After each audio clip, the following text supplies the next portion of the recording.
பாரம்பரியமான தங்கமயில் இப்போது சென்னை நீலாங்கரை மற்றும் பல்லாவரத்தில் ஜூன் 7ஆம் தேதி கோலாகல ஆரம்பம். தங்கம் வாங்க தங்கமயிலுக்கு வாங்க.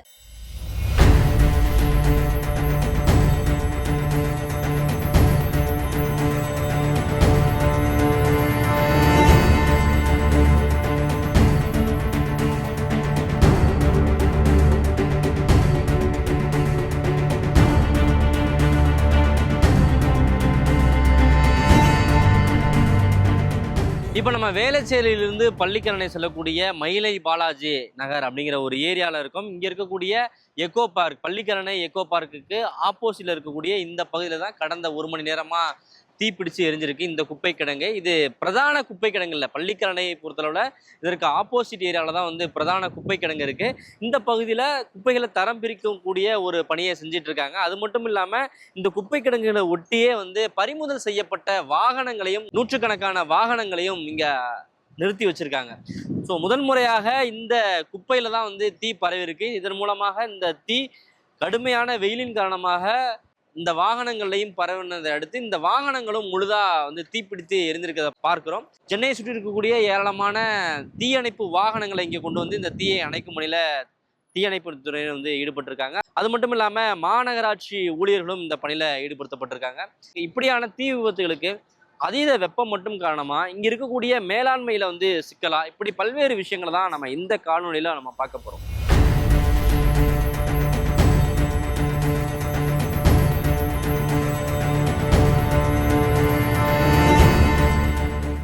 இது போன்ற குப்பை கிடங்குல தீ விபத்து ஏற்படுறது இது முதன்முறை கிடையாது. பெருங்குடியில வந்து ஏற்கனவே வந்து இது போன்ற தீ விபத்துகள் வந்து ஏற்பட்டிருக்கு. அதே போல கொடுங்கையூர்லையும் தீ விபத்துகள் அப்படிங்கிறது வாடிக்கையா இருக்கு. இந்த தீ விபத்துகளுக்கு என்ன காரணம் அப்படிங்கிறது வந்து தொடர்ச்சியா கேள்வி முன்வைக்கப்பட்டிருக்கு. இதை எப்படி கட்டுக்குள் கொண்டு வரணும் அப்படின்ற விவாதமும் தொடர்ந்து நடந்துட்டு இருக்கு. இன்னொரு பக்கம் பார்த்தோன்னா, நேற்று முன்தினம் ஜூன் 2ஆம் தேதி தலைமைச் செயலகத்துக்கு பக்கத்துல துறைமுகத்துல வேதிப்பொருள், அதாவது சல்ஃபருங்கிற ஒரு வேதிப்பொருள் அதீத வெப்பம் காரணமாக வினைபுரிஞ்சு அது வந்து தீயா பரவுச்சு, கரும்புகையா வந்து பரவுச்சு அப்படின்ற ஒரு செய்தியை நம்ம பார்த்தோம். நம்ம மாநிலத்துல குப்பை மேலாண்மை அப்படிங்கிறது ரொம்பவே பிரச்சனைக்குரிய ஒரு விஷயமா இருக்கு. நம்ம குப்பையை தரம் பிரிக்கிறதா இருக்கட்டும், அதை மேலாண்மை செய்யக்கூடிய ஒரு விஷயமா இருக்கட்டும், அதை வந்து அரசு முறையா மேற்கொள்றது இல்லை அப்படிங்கிற ஒரு குற்றச்சாட்டு தொடர்ந்து முன்வைக்கப்படுது. இது போன்ற குப்பைகள்ல ஏராளமான விஷயங்கள் இருக்கும். பிளாஸ்டிக்ல இருந்து ஆரம்பிச்சு பல்வேறு விதமான ரசாயனங்கள், மாத்திரைகள்னு ஏராளமான விஷயங்கள் இது போன்ற குப்பை கிடங்குல டம்ப் பண்றாங்க. இதிலிருந்து மீத்தேன் உருவாகி தீ பரவறதுக்கான ஒரு காரணமா அமையுது. ஸோ இப்போ இந்த மீத்தேன் பரவாம தடுக்கிறதுக்கு குப்பைகளை முறையா தரம் பிரித்து முறையா வந்து மேலாண்மை செய்யணும் அப்படிங்கிறது தான் வந்து கோரிக்கையா இருக்கு.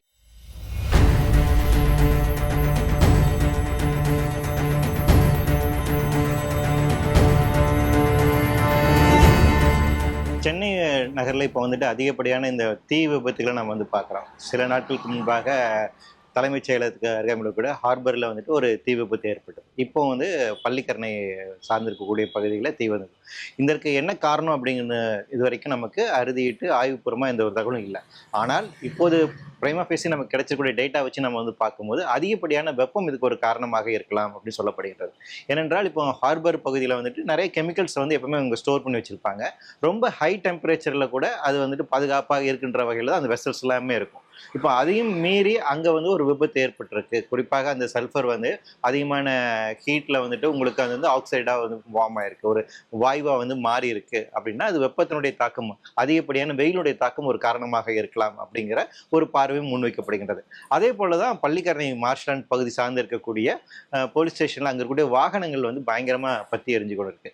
தொடர்ச்சியாக அந்த பள்ளிக்கரணை இருக்கக்கூடிய குப்பை மேடுகள் வந்து எரிப்பது, அந்த விஷயம் நம்ம வந்து பார்த்துக்கிட்டு தான் இருக்கோம். ஆனால் இந்த குப்பைகள் பொறுத்த வரைக்கும் நம்ம என்னன்னா எல்லா விதமான குப்பைகளுமே அங்கே வந்துட்டு இருக்கு. அங்கே கூட அசாடஸ் வேஸ்ட் சேர்ந்து கொண்டு, ஏன்னா குப்பைகளையும் நம்ம வந்துட்டு தரம் பிரித்து அங்கே கொட்டுவதில்லை. எல்லா விதமான குப்பைகளும் மொத்தமாக சேர்த்து வச்சு தான் நம்ம டம்ப் பண்ணி வச்சிருக்கோம். அப்படி இருக்கின்ற போது அந்த குப்பை கிடங்குக்குள்ளே இருக்கக்கூடிய சில கெமிக்கல் ஆப்ஜெக்டிவ்ஸ் வந்துட்டு அதிகப்படியான வெயில் காரணமாக ரியாக்ட் ஆகி எரிஞ்சிருக்கக்கூடிய ஒரு வாய்ப்பு இருக்கு. இது ஒரு சாத்தியக்கூறாக இருக்கலாம். அதுக்கு அருகாமையில் இந்த மாதிரி வாகனங்கள் அதிகமாக இருக்கனால அதில் வந்து எரிபொருள் அதிகமாக இருந்திருக்கலாம். அதன் காரணமாக ரொம்ப வேகமாக இந்த தீ பற்றி இருக்கக்கூடிய காரணங்கள் இருக்கு. இந்த மாதிரி உதாரணங்கள் நம்ம வந்து இங்கிலாந்துல வந்து நம்ம வந்து பார்த்திருக்கோம். இங்கிலாந்துல அங்க இருக்கக்கூடிய ரன்வே, குறிப்பாக ஏர்போர்ட்ல இருக்கக்கூடிய ரன்வே அதிகப்படியான வெயில்னால உருகி போனதை நம்ம வந்து பார்த்திருக்கோம். ஈவன் நம்ம இந்தியாவில் கூட வட மாநிலங்களில் மொட்டை மாடியில் வந்துட்டு அதிகமாக ஹீட்டில் வந்துட்டு முட்டையை உடச்சி போட்டு அது வந்து வெந்து போகுது அப்படின்னு பார்ப்பதற்கான நிறைய வீடியோஸ்லாம் வந்து பார்த்துருக்கோம். ஸோ இன்னைக்கு டெம்பரேச்சர் இன்க்ரீஸ் ஆகிறதுங்கிறது உலகளவில் நடக்கக்கூடிய ஒரு ஃபினாமினமாக இருக்குது. அது குளோபல் வார்மிங் நம்ம சொல்கிறோம். அப்போ பூமி வந்து பயங்கரமாக சூடாகிட்டு கொண்டு இருக்கிறனால ஒட்டுமொத்த பூமியினுடைய குளோபல் ஆவரேஜ் வந்து பயங்கரமாக இன்க்ரீஸ் ஆகிட்டு இருக்கனால ரீஜனலாக அதனுடைய பாதிப்பு அதிகமாக இருக்கின்றது. அந்த வகையில் ஒவ்வொரு பிராந்தியத்திலும் அதிகமான வெயிலுடைய தாக்கத்தை வந்து நாம் எதிர்கொண்டிருக்கிறோம். இந்த வெயில் என்ன பண்ணும் அப்படின்னா, இது நாள் வரைக்கும் இருக்கக்கூடிய ஒரு ஸ்டாண்டர்ட் கண்டிஷன் பிரீச் ஆகிறதுனால எந்த அளவுக்கு வெப்பத்தை ஒவ்வொருவரும் தாங்க முடியும் இருக்கு. நம்ம உடம்பு தாங்கணும் எந்த அளவுக்கு இருக்கு, இல்லை பொருட்களாக இருக்கட்டும், கெமிக்கல்ஸாக இருக்கட்டும், இதுக்கு எல்லாமே ஒரு பிரேக்கிங் பாயிண்ட் இருக்கு. எப்படி வந்து 100 டிகிரி செல்சியஸ் மேல தண்ணி வந்துட்டு கொதிக்க ஆரம்பிச்சு நீராவியா மாறுதோ, அந்த மாதிரி ஒவ்வொரு கெமிக்கல்ஸுக்குமே அதுக்கான ஒரு பிரேக்கிங் பாயிண்ட் இருக்கு, ஒரு பாயிலிங் பாயிண்ட் அப்படிங்கிறது இருக்கு. அது பிரீச் ஆகின்ற போது அது வேறு வடிவத்துக்கு மாறும். ஸோ அந்த வகையில் நம்ம சுற்றி என்ன நிறைய வந்து எக்யூப்மெண்ட்ஸ் இருக்கு, நிறைய கெமிக்கல்ஸ் இருக்கு, ரசாயனங்கள் இருக்கு. இவை அனைத்துமே ஒரு குறிப்பிட்ட டெம்பரேச்சர் வருகின்ற போது அது வேறு விதமான மாறுதல் அடைவதற்கான ஒரு கெமிஸ்ட்ரி ரியாக்ஷன் ப்ராசஸ் நடப்பதற்கான ஒரு பாசிபிலிட்டிஸ் இருக்கு. அது இந்த மாதிரி தீ விபத்துக்களை உண்டாக்குவதற்கான ஒரு பாசிபிலிட்டிஸ் இருக்கு. நம்மளுடைய கட்டுமானங்கள், நம்ம சுற்றி இருக்கக்கூடிய பொருட்கள், இது எல்லாமே இந்த மாதிரி அசாடஸாக சார்ந்திருக்கக்கூடிய ஒரு பொருட்களாக தான் இருக்கு. ஸோ அந்த வகையில் இந்த தீ விபத்துக்களை நாம் இப்படி வந்து புரிந்து கொள்ளலாம். இதற்கு பெரிய அளவிலான சூழல் ஏற்படக்கூடிய ஒரு மாற்றம் அப்படிங்கிற ரொம்ப முக்கியமான விஷயம். மூணாவதா இருக்கக்கூடிய ரொம்ப முக்கியமான விஷயம் என்னன்னா, குப்பைகள் மேலாண்மை அப்படிங்கிறது எந்த அளவுக்கு மோசமா இருக்கு நம்ம வந்து புரிஞ்சுக்கணும். இந்தியாவை பொறுத்த வரைக்கும் குப்பைகள் மேலாண்மை என்பதற்காக சுற்றுச்சூழல் பாதுகாப்பு சட்டத்தின் கீழாக பிரத்யேகமான ரூல்ஸ் நம்ம வந்து வச்சிருக்கோம். அசாடஸ் வேஸ்ட் எப்படி நம்ம மேனேஜ் பண்ணணும், முனிசிபல் வேஸ்ட் எப்படி மேனேஜ் பண்ணணும், பயோமெடிக்கல் வேஸ்ட் எப்படி மேனேஜ் பண்ணணும், நியூக்ளியர் வேஸ்ட் எப்படி மேனேஜ் பண்ணணும் என்பதற்கு தனியாக சட்ட விதிகள் இருக்கு. ஆனால் இங்க என்ன பிரச்சனை இருக்குன்னா, எலக்ட்ரானிக் வேஸ்டாக இருந்தாலும் சரி, பயோமெடிக்கல் வேஸ்டாக இருந்தாலும் சரி, வீட்டிலிருந்து வரக்கூடிய கழிவுகளாக இருந்தாலும் சரி, அசாடஸ் வேஸ்டாக இருந்தாலும் சரி, இவை எல்லாமே ஒன்னா சேர்ந்து தான் ஒரு இடத்துல நம்ம டம்ப் பண்ணி வச்சிருக்கோம். குப்பைகளை நாம் தரம் பிரித்து தனித்தனியாக மேலாண்மை செய்வதில்லை. அப்ப எல்லாமே ஒரு இடத்துல இருக்கின்ற போது அது எல்லாமே சேர்ந்து ரியாக்ட் ஆகுவதற்கான வாய்ப்புகள் அதிகமாக இருக்கின்றது. அரசாங்கங்கள் மாறினாலும் கூட இந்த குப்பை மேலாண்மை அப்படிங்கிறது வந்து எந்த அரசாங்கமும் சரியா செய்யலாம் அப்படின்ற ஒரு குற்றச்சாட்டை நம்ம தொடர்ச்சியா பார்க்க முடியுது. ஒரு கட்டத்தில் பார்த்தோம்னா மக்கள் வந்து குப்பைகளை தரம் பிரித்து கொடுக்கல அப்படின்ற ஒரு குற்றச்சாட்டை அரசு தரப்புலேருந்து வைப்பாங்க. அதற்குமே வந்து அரசாங்கம் தான் பொறுப்பேற்கணும் அப்படின்னு சுற்றுச்சூழலியாளர்கள் வந்து சொல்றாங்க. என்னென்னு பார்த்தோம்னா, மக்களே வந்து தரம் பிரித்து குப்பைகளை கொடுத்தாலும் கூட அதை முறையாக கையாளக்கூடிய கட்டமைப்பு அரசாங்கத்திட்ட இல்லை அப்படின்ற ஒரு குற்றச்சாட்டையும் அவங்க முன்வைக்கிறாங்க. குப்பை கிடங்குல தொடர்ந்து இது போன்று அது எரிவது அப்படிங்கிறது கடந்த ஆண்டு ஒரு முறை பார்த்தோம், திரும்ப மீண்டும் இப்பொழுது பார்க்கிறோம். இதனால் வந்து நச்சுத்தன்மை வாய்ந்த அந்த புகையை வந்து சுற்றி இருக்கக்கூடியவர்கள் சுவாசிக்கும் பொழுது பல்வேறு விதமான அவர்களுக்கான பிரச்சனைகள் சுகாதார ரீதியாக வரலாம். ஆனால் ஏன் இந்த மாதிரி ஒரு இடத்தில் இவ்வளவு பெரிய குப்பை கிடங்காக இது கிடக்கிறது அப்படிங்கிறத நம்ம புரிஞ்சுக்கணும்னா, மீண்டும் மீண்டும் நம்ம சென்னை மாநகராட்சி நம்மளுடைய குப்பை சட்டத்தை, சாலிட் வேஸ்ட் மேனேஜ்மெண்ட் ரூல்ஸ் 2016 என்று சொல்லக்கூடிய குப்பைக்கான மேலாண்மை சட்டம் ஒன்று இருக்கிறது, திடக்கழிவு மேலாண்மை சட்டம். அந்த சட்டத்தை அவர்கள் பின்பற்றாதது தான் இதற்கு மிக முக்கியமான காரணம். ஏன்னா இந்த சட்டத்தின்படி ரொம்ப முக்கியமாக குப்பைகளை தரம் பிரித்து, மக்கும் குப்பை, மக்காத குப்பை என்று தரம் பிரிப்பது ரொம்ப ரொம்ப முக்கியமானது. தரம் பிரித்து மக்கும் குப்பையை நீங்கள் வந்து கம்போஸ்டிங் யார்டு தயார் செய்து அதை வந்து கம்போஸ்டாக மாற்றுவது, உரமாக மாற்றுவது ரொம்ப ரொம்ப முக்கியமானது.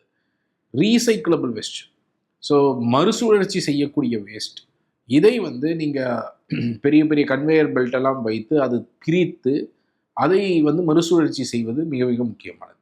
இதை தாண்டி 15% இனர்ட் வேஸ்ட் என்று சொல்லக்கூடிய அந்த மண் போன்று இருக்கக்கூடிய ஒன்றை மட்டுமே லேண்ட்ஃபில்லுக்கு கொண்டு போகணும் அப்படிங்கிறது தான் சட்டம். அப்போது நம்ம குப்பைகளை மொத்தமாக புரிந்து கொள்ள வேண்டும் என்றால், சென்னையில் வந்து கிட்டத்தட்ட 5000 டன் குப்பைகள் ஒவ்வொரு நாளும் ஜென்ரேட் செய்யப்படுகிறது. அப்போ அந்த 5000 டன்னில் நீங்கள் பார்த்தீங்கன்னா பாதிக்கு பாதி கிட்டத்தட்ட 2500 டன் வெட் வேஸ்ட், மக்கும் குப்பை. இன்னொரு கிட்டத்தட்ட 1700 1800 டன் வேஸ்ட் வந்து மறுசுழற்சி செய்யக்கூடிய குப்பை.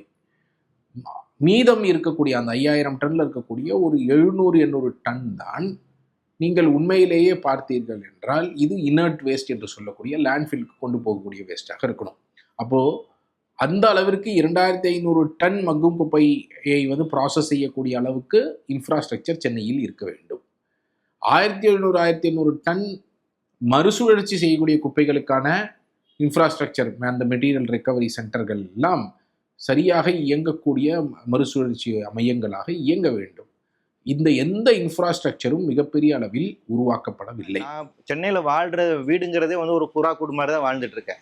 காலையில் 8 மணி ஆரம்பிச்சா நைட்டு 8 மணி வரைக்கும் நான் வேலை பார்த்துட்டு இருக்கேன். அப்படி ஒரு நெருக்கடியான ஒரு சூழல் இருக்கும்போது மக்கும் குப்பை மக்காத குப்பை தனியாக பிரித்து வைக்கக்கூடிய ஒரு லைஃப், ஒரு பீஸ்ஃபுல்லான லைஃப் எனக்கு இருக்கான்னு கேட்டீங்கன்னா இல்லை. அப்போ மக்களுடைய இந்த புற சூழ்நிலையை நான் புரிந்து கொள்ள வேண்டிய தேவை இருக்கு. அப்போ ஒரு ஸ்ட்ரெஸ்ஃபுல்லான மக்கள் வாழ்கின்ற போது குப்பைகளை ப்ராப்பராக மேனேஜ் பண்ணுறது ரொம்ப ரொம்ப கஷ்டமான விஷயம் தான். அப்போ என்னன்னா அவங்களுக்கு ஒரு ஆரோக்கியமான வாழ்வை நம்ம உறுதி செய்ய வேண்டும். ஒரு டீசெண்டான ஒரு லிவிங் பிளேஸை வந்து உறுதி செய்யணும். அது ரொம்ப முக்கியமான விஷயம். அது கொள்கை அளவில் நம்ம ரொம்ப நீண்ட தூரம் செய்ய வேண்டிய ஒரு நாள். அதே நேரத்தில் மக்களுக்கு நம்ம விழிப்புணர்வு ஏற்படுத்த வேண்டிய தேவை இருக்கு. அதே நேரத்தில் அரசினுடைய செயல்பாடு, இப்போ அரசை பொறுத்த வரைக்கும் என்ன பண்றாங்கன்னா biomining and insulators, waste to எனர்ஜின்னு பேசுறாங்க. குப்பையெல்லாம் எரிக்கிறது தான் ஒரே தீர்வை வச்சிருக்காங்க. நிச்சயமா அது கிடையாது. மக்கும் குப்பையை பொறுத்த வரைக்கும் அதை மக்க செய்வது, டீகம்போஸ் ஆகி செய்து அது இயற்கை உரமாக பயன்படுத்துவது என்பது சட்ட ரீதியாக இருக்கக்கூடிய விஷயம். அது அறிவியல் ரீதியான சரியான விஷயம். ஆனால் கடந்த வருடங்களில் நம்ம என்ன பார்க்குறோம் அப்படின்னா சென்னையை பொறுத்த வரைக்கும் இந்த மாதிரி இயற்கையாக டீகம்போஸ் சைட்ஸ் எல்லாம் க்ளோஸ் பண்ணிட்டே வர்றாங்க. ஏன்னா வேஸ்ட் டு எனர்ஜின்னு அவங்க ஒரு கான்செப்ட் பேசுறாங்க. அதாவது குப்பைகளை எரிப்பதன் மூலமா எனர்ஜி வந்து எடுக்கிறது, அதை வந்து ஒரு வர்த்தகமாக பார்ப்பது. அது ரொம்ப ஈஸியான சொல்யூஷனா இருக்கு இல்லையா? அதுல இருந்து வரக்கூடிய வாயுகள் எந்த அளவுக்கு இருக்கு, எந்த ஹசார்டஸான பார்ட்டிகல்ஸ் வெளியேற்றும், எவ்வளவு ஆபத்தானது அப்படிங்கிறதெல்லாம் யோசிக்கிறது இல்லை. எனவே குப்பை மேலாண்மை அப்படிங்கிறது நம்ம முன்னாடி குப்பை அப்படிங்கிறது நமக்கு சொத்தாக தான் கருதப்படுது. விவசாயம் சார்ந்து இருக்கக்கூடிய கிராமப்புறங்களில் வந்து பார்த்தீங்கன்னா அங்கே உண்டாகக்கூடிய குப்பைகளை அவங்களே கலெக்ட் பண்ணுவாங்க, அதை மக்கி போக செய்வாங்க, உரமாக பயன்படுத்துவாங்க. அது வந்து ஒரு சர்க்குலர் எக்கனாமியில இருந்துச்சு. ஆனால் என்னைக்கு நமக்கு பிளாஸ்டிக் வந்துச்சோ, என்னைக்கு பல்வேறு விதமான ரசாயனங்கள் வந்துருச்சோ, அன்னைக்கு தான் அது வந்து பொல்யூஷனாக வந்து மாறுது. அப்போ அடிப்படையில் அரசினுடைய கொள்கை உற்பத்தி முறையில் ஏற்பட்ட ஒரு மாற்றம் ஒரு மிகப்பெரிய ஒரு பிரச்சனையா இருக்கு. அப்போ இது வந்து நம்ம வந்து பாலிசி லெவலில் புரிந்து கொள்ள வேண்டிய ஒரு விஷயம் வந்துட்டு. இதுல வந்துட்டு மக்களுடைய ரோல் என்னவாக இருக்குன்னா எந்த அளவுக்கு குப்பையில தரம் பிரிக்கிறது, அதே நேரத்தில் அரசாங்கம் இது கரெக்டாக செய்யறாங்களா இல்லையா, கடைபிடிக்கிறாங்களா கண்காணிக்க வேண்டிய பொறுப்பும் நமக்கு வந்து இருக்கு. நான் வந்து மக்கும் குப்பை மக்காத குப்பை தனியாக பிரிச்சு கொடுக்கும்போது நீ ஏன் கலக்குறீங்க நம்ம கேட்கணும். ஏன் டீகம்போஸ்டிங் சைட்டை வந்து நீங்க மூடுறீங்க நம்ம வந்து கேட்கணும். இந்த இன்சுலேட்டர்ஸ் எங்களுக்கு வேண்டாம், இயற்கையாக இந்த குப்பை செய்யணும், இந்த முறை தான் வேணும் அப்படிங்கிற நம்ம கேள்வி கேட்கணும். ஸோ அரசு இதுக்கான ப்ராப்பராக பாலிசிஸ் வச்சிருக்காங்களா, செயல்படுத்துறாங்க உறுதி செய்வது ஒரு மக்களுடைய ஒரு பங்கா இருக்கு. ஸோ குப்பை மேலாண்மை பொறுத்த வரைக்கும் நம்ம மிகப்பெரிய ஒரு சவாலாக தான் இருக்கு. அதில் இன்னைக்கு பிளாஸ்டிக் அப்படிங்கிறது மிகப்பெரிய ஒரு பிரச்சனையாக இருக்கின்றது. வேறு விதமான ஹசார்டஸ் பொருட்களும் பெரிய பிரச்சனையாக இருக்கின்றது.